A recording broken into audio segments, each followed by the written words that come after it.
Hello and welcome to Raider HQ After Dark. I'm your host, Raider.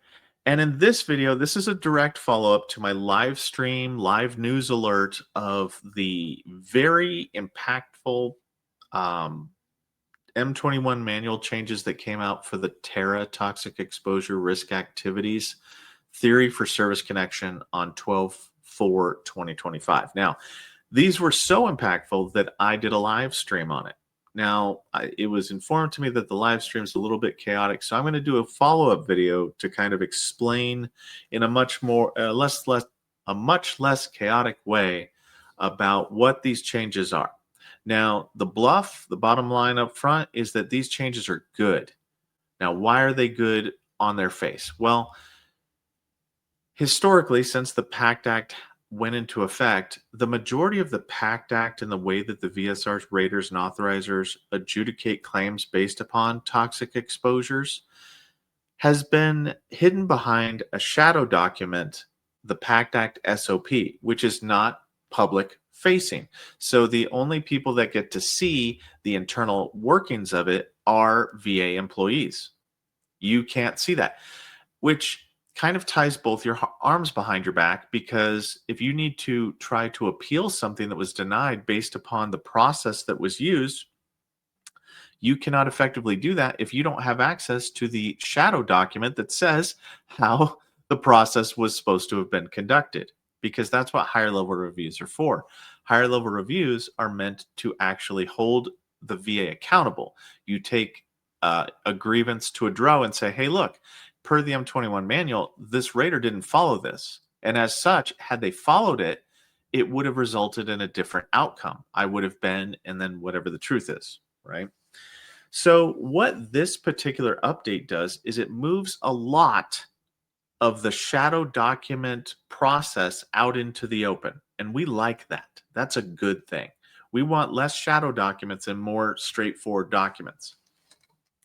Now, another good thing about this is this particular update guidance actually includes new locations that are presumptive for exposure. Now, I have to be careful in how I say this. They're not presumptive to be granted.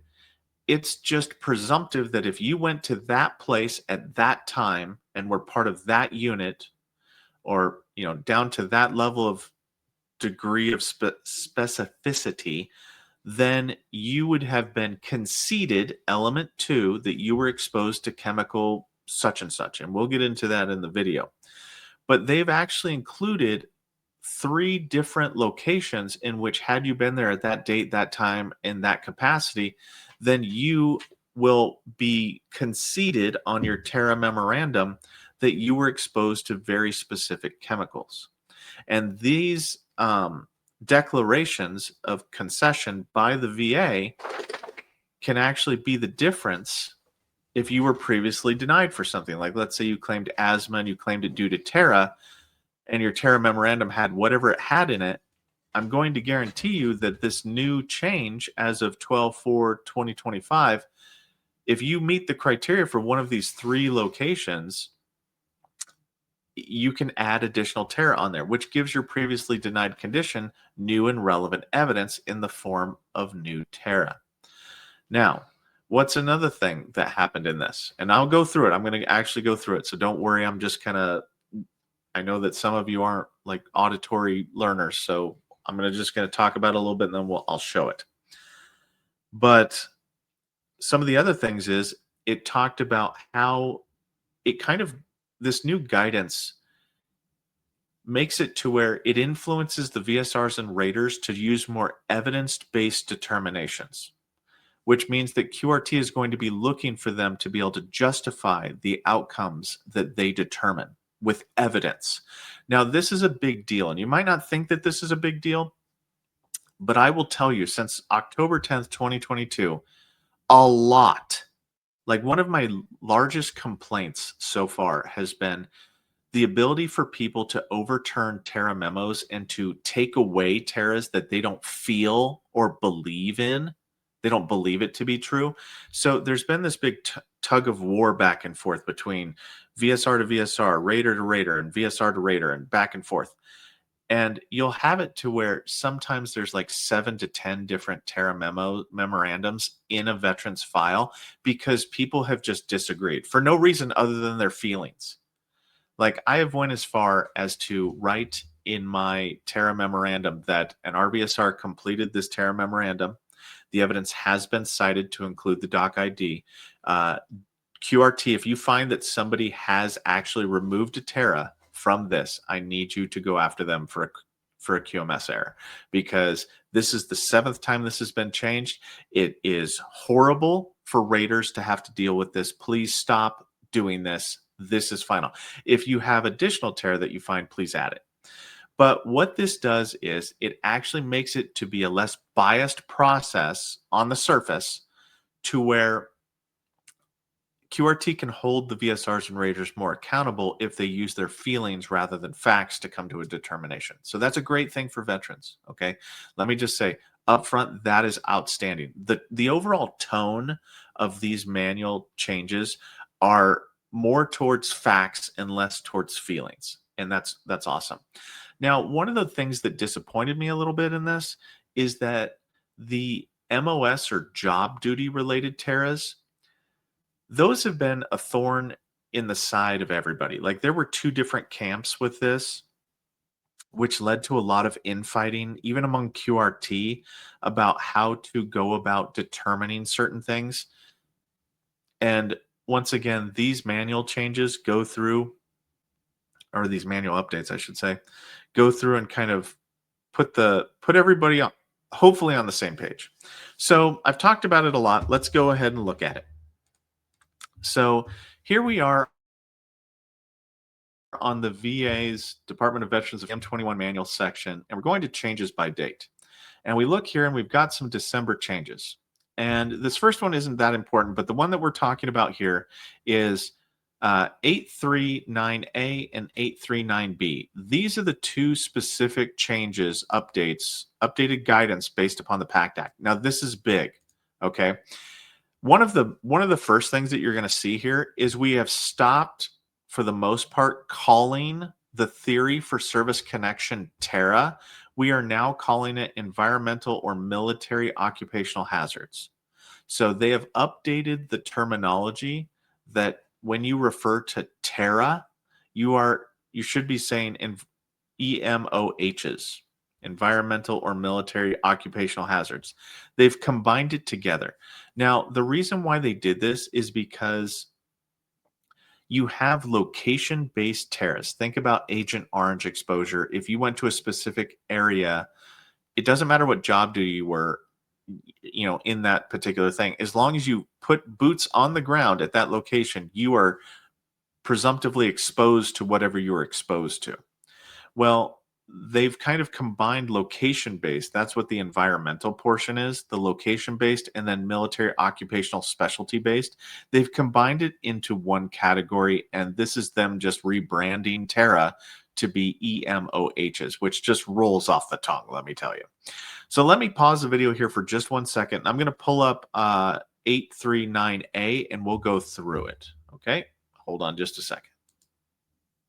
And through the power of video editing, we are back. And this is the key changes document. So that if you go through that, you can click on the key changes document.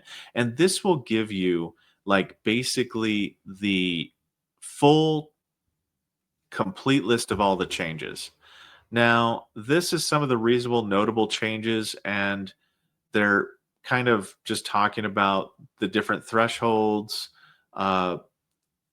We'll go through each one because each one of these bullet points is discussed below, but we'll try to go through this in a quick order. So once again, we have changed TERA to now be environmental or military occupational hazards. That's what the official term for the TERA theory for service connection is. So it doesn't really do much by changing the name other than to confuse people even more, which, that's the VA's bread and butter. So we're going to go through this general information. We're going to talk about it. We're going to go through it. As you can see, the change manifested on December 4th, 2025. So every time you see these EMOHs, just think of TERA. So veterans may have been exposed to a variety of environmental and military occupational hazards, TERA, during their service. Exposure events can be consistent with places, types, and circumstances of the veteran's service. Now, everything in yellow here is new. This is a change that was made. So rather than, um, you know, they now say TERA. But this right here, consistent with the places, types, and circumstances of the veteran's service. This is important because this is going to be the litmus test for how the VA determines whether or not you were exposed to an occupational TERA. Like you have to state the specific TERA, the specific chemicals that you were exposed to, and the circumstances and places and types of duties that you had that would put you in contact with that. So they're going to give examples. So don't get too wound around the axle about this. Their examples piss me off. They've still let me down when it comes to MOS TERA, and I'll get to that in a little bit. I said a lot of it on the live stream, but we'll get into that. So this is the thing where they've combined the location-based TERAs, like where you went somewhere and you were exposed to a chemical, and the occupational duty and responsibilities. They've combined both of these under the new header of environmental and military occupational hazards. So just keep that in mind. This important stuff isn't very important. It's just kind of telling the writer and the VSR what they already know. Like, hey, look, if they claim it due to TERA, then you should process it due to TERA and all other theories that could apply. So this is mostly just reminding the VSR and the writer of their duty to assist, to look at other theories that could apply, and to apply, like if we can grant based upon multiple theories, we're supposed to use the most advantageous one for you for like effective dates. Here's all the references here. So this is going to be great. Like if you guys are kind of, self-starters and like to look at the M21 manual, this is where you're going to want to go. The locations of specific environmental hazards identified by the DoD. So this particular manual reference comes with an addition by the DoD of presumptive locations if you were there at that place and at that time, then you would be exposed to, for this place in Mosul, Iraq, sulfur, airborne sulfur fire. If you were at this water treatment facility as a National Guardsman at this water treatment facility in Iraq, then you were exposed to, and there's more than this. There's a follow-up, the other manual reference that I'll be going through. It has these specific sites and these specific exposures listed out in much greater detail to include the timeline. So don't get too worried about that. But yeah, these, if you meet the criteria for being at the location at the required date and time, then you will have been qualified by these. And like I said beforehand, why does this matter? Well, it matters for if you were denied based upon a TERA exposure, then you could appeal based upon these new TERAs if you meet criteria that you were there at that time, because they weren't of record, because the Department of Defense has recently released these as being qualified hazardous locations with qualifying hazardous chemicals. Moving on. So military occupational hazards. So these are like, I was a fuel handler, so I was exposed to fuel. I was a carpenter, so I was exposed to paints, lead-based paints, or I was some kind of mechanic, and I was exposed to military paints, fuels, jets, whatever. Anything that you were exposed to a specific chemical only because of your job. That's what they're talking about here. So this is just kind of setting the stage, telling the VSR and kind of identifying that MOS-related TERA exposures are not automatic. We have to corroborate that, that chemical could have been associated with that job duty and that you are associated with doing that job duty. And we can't just, historically, we couldn't just take your word for it. We could, but it would still be a judgment call based upon the VSR and the rater. However, if we go down here a little bit more, you're going to see that the actual requirements by the VA of what evidence is needed to concede that has went way down. They are now allowing a lot more subjective evidence to be utilized as a basis of fact that you were exposed, and we'll get into it. So actions to take when veterans so this right here says, look, you can't exposure is not a disability. You can't just say, hey, look, I was exposed to EMOHs. Okay, but what disability resulted from it? If you do this, it will become an incomplete application. The VA will not humor you on it. They will not go to overdevelop for it. They will consider that you did not satisfy a complete application by telling us the disability to which you are seeking. And exposures are not a disability. So please keep that in mind. That's what this section is just talking about. So this right here this is not the full detailed list of each of those sites up here. So remember how the DoD released 3 sites specifically? Well, this manual reference talks about them a little bit. It touches base on each one of them, but it doesn't go into full detail. And like I was saying in the live stream, I don't understand why I need to know that 42 million pounds of sulfur dioxide was burning.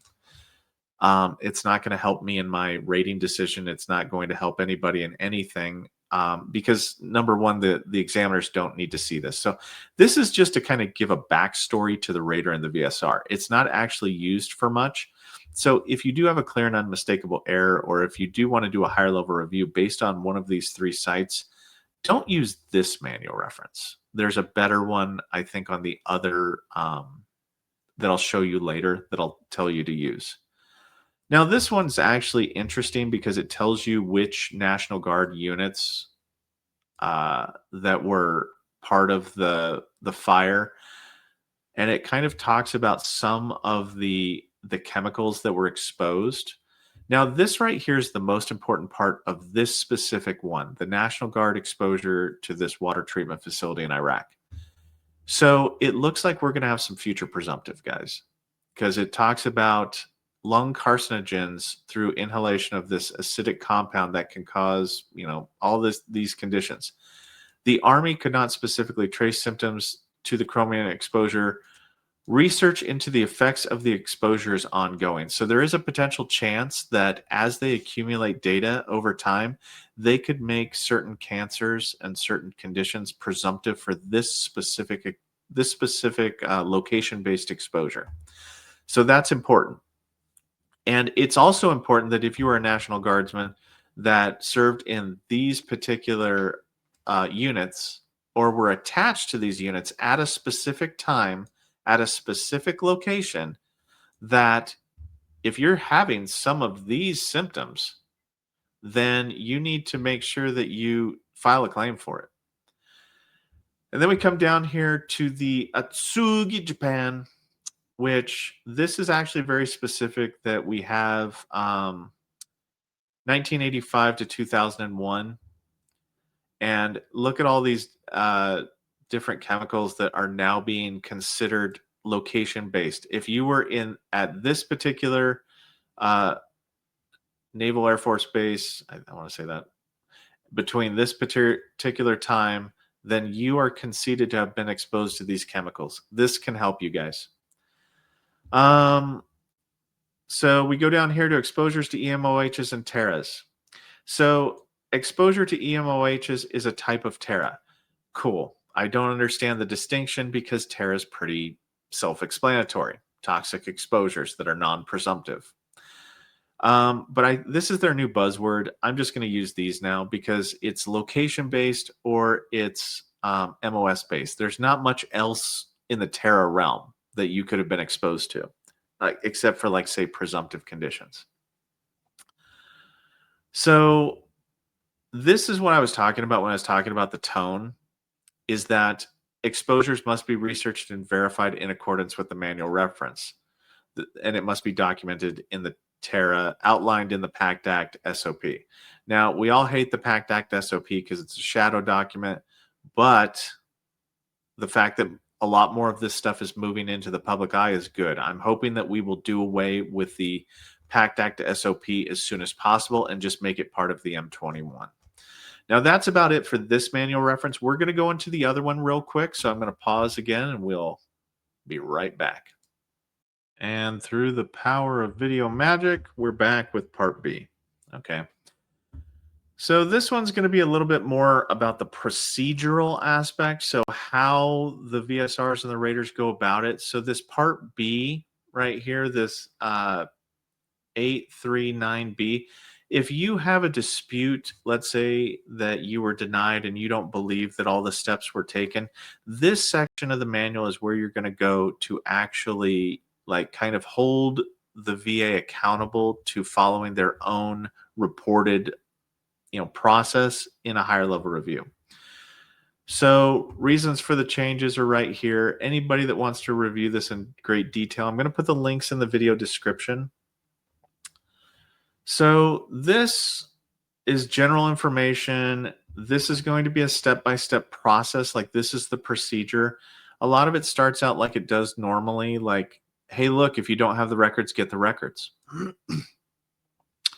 And then this is a lot of algorithmic, and this is where you can catch the VA doing wrong, is that you're going to be able to, if you have access to VBMS or you have access to actually seeing what's in your file, which is going to be the rub, but this is where the algorithm happens, and you can hold them accountable. Is there an EILR report?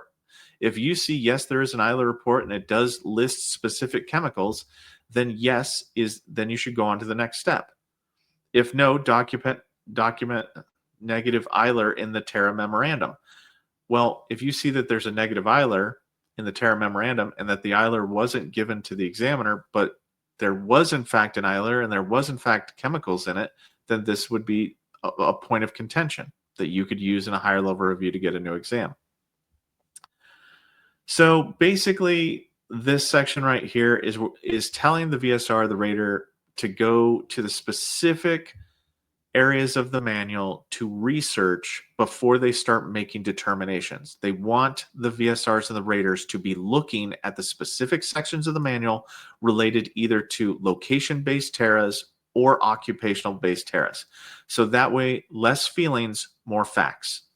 And I like this. I like that you're supposed to do that.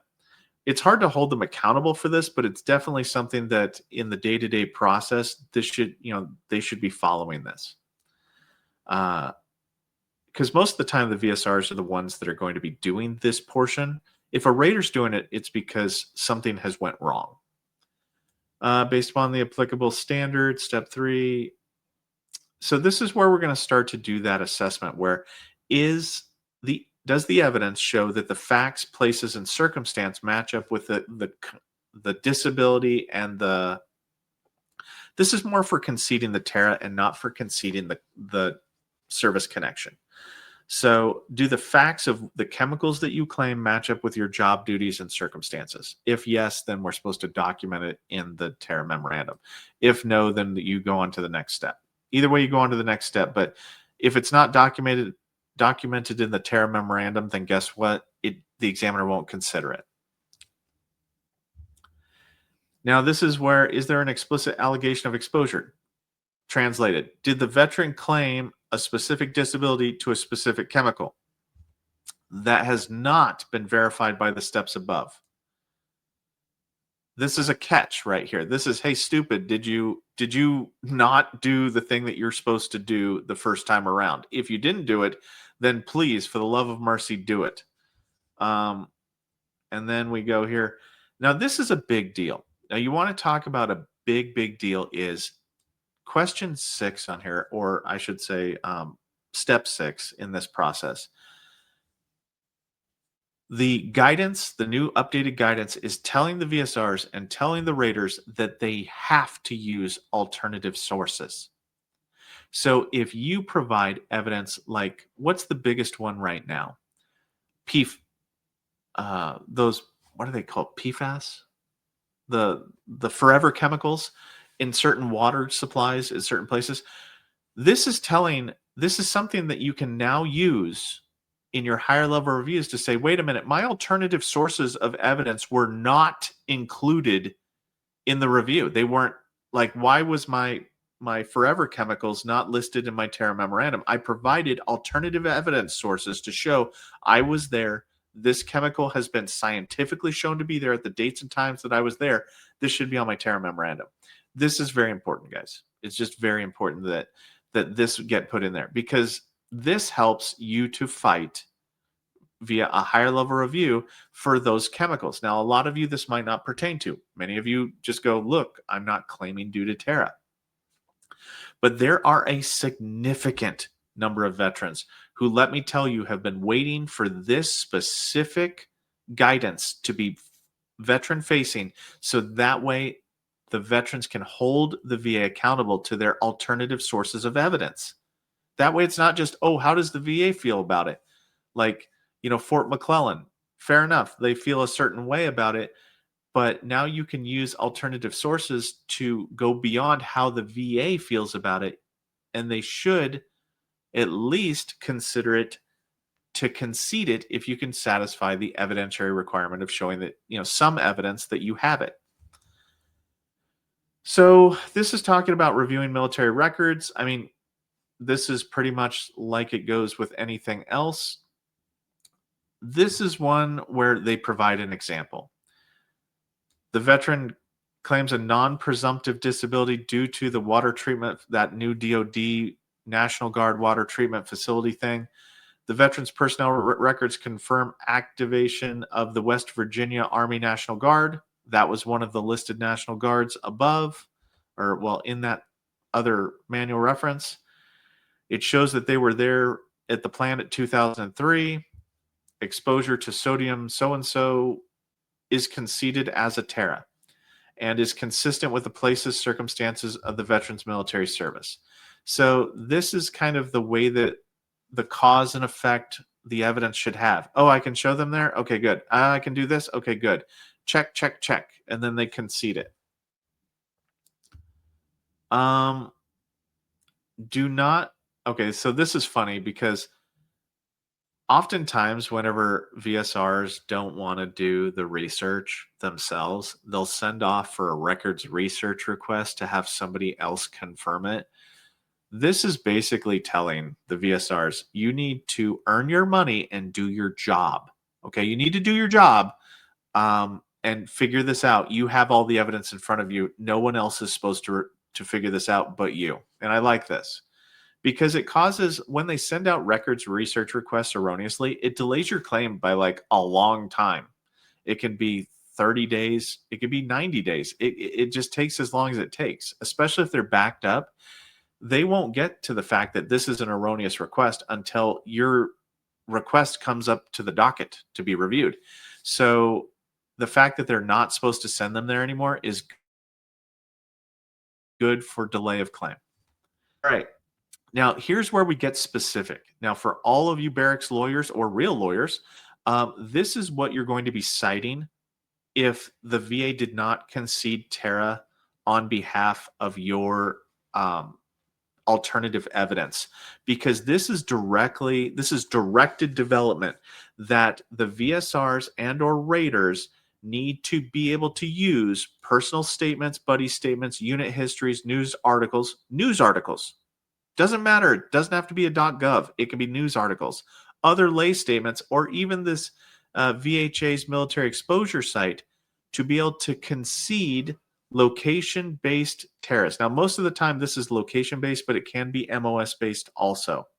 So just keep those two distinctions separate, location-based and MOS-based, but all of these can be used. So anytime that it's not, you can do a higher level review. It says the lay statements of exposure or statements provided by others can be used to establish exposure to claimed TERA. We're just going to call this TERA.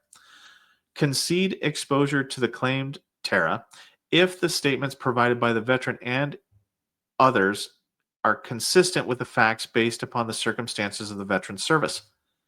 I mean, you just have to tell them, it's a game of Clue. Colonel Mustard in the billiard room with the candlestick. This was my job duty, or this is where I went to. This is the time period that I went there, or this is the task that I had to do based upon my job duty. And then this is the chemicals that I was exposed to. So that's the level of clue deductive reasoning that we need. And here's a couple more examples about fuel handlers, which I think this should be implied. This is why I'm disappointed with this a little bit, is because service connection for a disability that provides a lay statement that his or her military occupational duties resulted in exposure to fuels, the veteran's personnel records confirm that he was a fuel system mechanic. Well, okay, I'm sorry, but if his personnel records say that he's a fuel system mechanic, then we should implicitly imply that he was exposed to fuel. But they're not doing that. We still have a ways to go. The ILA report is something that is going to be pulled by the VA. It's not something that you have direct access over. These are examination requests. This is just basically saying that if the condition qualifies for a TERA exam, you have to do one. That's basically what this manual reference says. Now we're talking about exposures to specific environmental hazards. Here's the Oregon one, which gives you this is the better. Remember how beforehand I was saying that there's a better actual description of each of the 3 DoD new conceded location-based TERAs? This is it.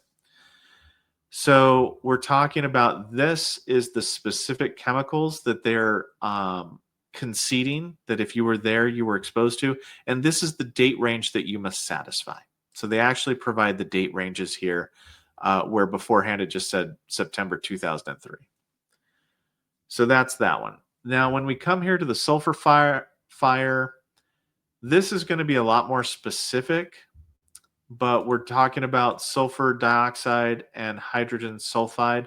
These two are going to be the chemicals that you would be conceded if this fact pattern matches up with you. The time period is going to be June 24th, 2003 to July 21st, 2003. Now, this important right here talks about who are the general people that are the general units that you'd have to be attached to in order to qualify for this. There's going to be, like, if you're somebody that was not part of these units and you were just attached to them, you will have to do the due diligence to show that you were attached to that unit at that place at that time to concede that exposure. And when we get down here to Japan, it's kind of lackluster because it's not very big. It's just you were exposed to airborne pollutants, which doesn't help in any way, shape, or form with anything. And it's just repeating the same information. No specific date ranges, mind you. Unlike up here where it says June, it's just if you were there from 1985 to 2001, anytime they're going to concede it. So that's kind of good news. And then we come down here to establishing military occupational exposures. So this is my job duties caused me to come into contact with this particular TERA exposure. So this is when we're going to be giving examples. This is one of the most concessions that you can have, because this is where the land of feelings. This would put QRT to shame on their feelings, because this is why the MOS related TERA exposures are a lot of the reasons why the TERA memorandums are rewritten again and again and again. And one of the things I have to say up front about this is, per QRT, the MOS itself cannot be a TERA. If you were a fuel handler, that's not a TERA. You had to be exposed to fuel, which this is why sometimes I think that QRT doesn't have an ounce of deductive reasoning in their entire body. And that when you become a QRT, there's some kind of brain damage that happens. I don't know what. I don't want to know what. I never want to find out. But they just become, it's like there's the ability to imply certain things. Like, as a radiology tech, I was exposed to radiation. It's not hard. It's not hard to figure that out. Like, sure, I went my entire time without taking one x-ray. How was I not recycled? Type thing. I don't know. But so when they consider a determination, consider whether the veteran's occupational duties are associated with the risk factors. So the thing that you need to know on here, and I hate this because they didn't actually explain anything. The first two are going to be conceded.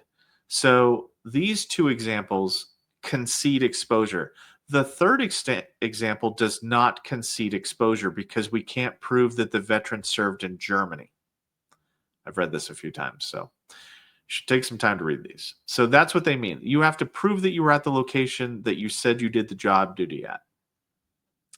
More MOS-related exposures. So this is where the veteran's MOS alone is not appropriate as a military occupation to consider TERA, even though for some instances it is. It should be.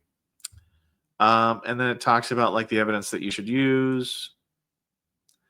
MOS entries into ILR. Now, this is going to seem really weird, and it's going to seem very like nerdy, but I'm going to tell you that this right here brought a lot of ROs to their knees. This was a huge fight. This was a fight to end all fights in the VA, in my opinion. Some people might say, I've never even heard of this. Fair enough. Okay, whatever. But I mean, I got popcorn out. It was hilarious because you had this situation where when the ILR includes a listing of potential hazards, okay, there were two different camps. There were two camps that said, okay, a potential hazard doesn't mean that the person came into contact with it. It means that they could have been, but that doesn't mean that they were. So it's like reasonable doubt. Like some VSRs and some Raiders and some QRT thought erroneously that you had to prove beyond any reasonable doubt that the veteran was exposed to those chemicals on the ILR report, which is not true. So I sided with the other camp that was like, what are you talking about? We do this all the time. Veterans that served in Vietnam that had 12 seconds on boots on ground were potentially exposed to Agent Orange, and we grant that without a blink of an eye. How do you turn that off in your brain? So this right here is not for anyone's benefit other than to quell that battle between the two different camps, because it went up to national. I mean, it was exciting. I don't necessarily like chaos, but man, it was chaotic. It was crazy. But so it's just saying that a circumstance-based TERA examination exception should not be applied. So what they're saying is you shouldn't discount them being exposed to TERA because the entry notes potential exposure. That's what this is trying to say. It's trying to say you should not get that veteran an examination because it says potential exposure. You should get that veteran an exam because it says potential exposure. But that was the best one. Okay, so we come down here to rating claims based upon the new EMOHSs. So this is not any different than it was for TERA. How it's rated doesn't matter. The one thing I will say on this is that this is not a liberalizing law. The fact that the DoD conceded exposures is not a liberalizing law. It doesn't change the effective date of anything.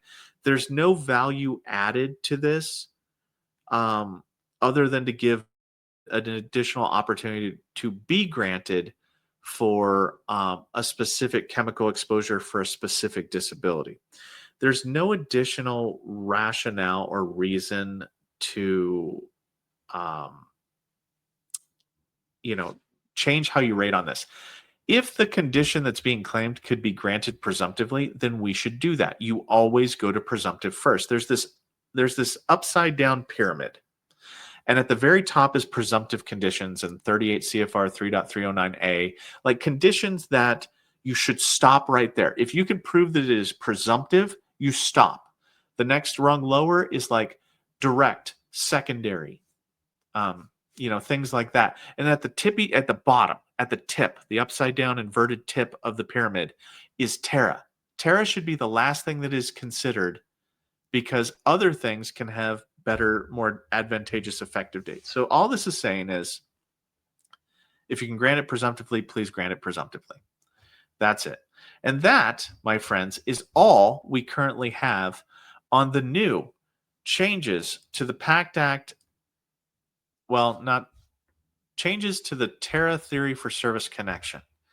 Now, if you've hung in there for the for the 40 minutes, we'll say, of this video, I thank you. And if you could, please like and subscribe. Share this with anybody that will listen to you, because this is a big deal for a lot of veterans who have been previously denied for TERA because they couldn't get their TERAs conceded by the VA. So this allows veterans to get TERAs that were probably previously thrown out actually granted. There's a lower threshold here. So that's about all I got for you on this one. I will be following this up with another video about the BDD changes, which I've glanced over them and they are not good. And I disagree with them on a legal basis, that whoever read that was not following the requirements, because the new changes to the BDD break the actual 38 CFRs. Like, it goes against 38 CFRs, this manual reference, and I think that they're going to have to change the BDDs based upon it. But anyway, guys, that's about all I got for you on this one. I put out the elbow video yesterday on Spotify. I'm putting out the elbow video today, later on, but I'm going to put this out now. Anyway, that's about all I got for you today. Raider out.